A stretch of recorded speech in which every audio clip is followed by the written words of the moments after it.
আপনি জানেন যে চীন থেকে বাংলাদেশ 20টি যুদ্ধবিমান কিনছে। এটার প্রায় 27,000 কোটি টাকা বলে বিভিন্ন পত্রপত্রিকায় এসেছে। তো আপনি এই ক্রয়কে কিভাবে কোন দৃষ্টিতে দেখেন? চীন থেকে কিনছে কিনা এটা আমি জানি না। চীন থেকে কিছু কেনা হবে, আমি যতটুকু জানি বিভিন্ন জায়গা থেকে এটা প্রক্রিয়া করা হবে। একেবারেই চীন থেকে নেওয়া হবে এটা মানে সুনির্দিষ্ট বা নিশ্চিত আমাদের মনে হয় না। এটা প্রকিউরমেন্ট পলিসি সবকিছু ঠিক হবে, তবে যুদ্ধ বিমান কিনতে হবে, কেনা হবে। বাংলাদেশ একটা সিদ্ধান্ত নিয়েছে এবং 20টি যুদ্ধ বিমান এটা কেনা দরকার। কেনা দরকার হচ্ছে এই কারণে যে আমরা তো কোনো আক্রমণকারী দেশ না, আমরা হচ্ছি আত্মরক্ষামূলক প্রতিরক্ষা নীতি আমাদের। আমরা কারোর সঙ্গেই ঝগড়ায় যেতে চাই না, বিবাদে যেতে চাই না, যুদ্ধকে আমরা সমর্থন করি না, যুদ্ধে আমরা জড়াতে চাই না। কিন্তু প্রতিরক্ষার জন্য, আমাদের স্বাধীনতা সার্বভৌমত্ব রক্ষা করবার জন্য আগ্রাসী শক্তি তো আছে।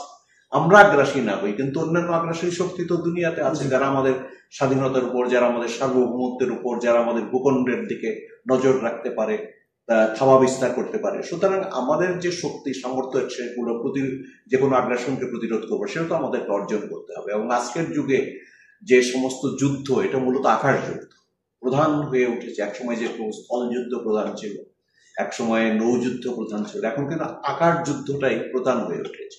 সুতরাং এই আকাশ প্রতিরক্ষার ব্যাপারে আমাদের শক্তি অর্জন করা, আমাদের স্বাধীনতা সার্বভৌমত্ব রক্ষার স্বার্থেই এটা প্রয়োজন বলে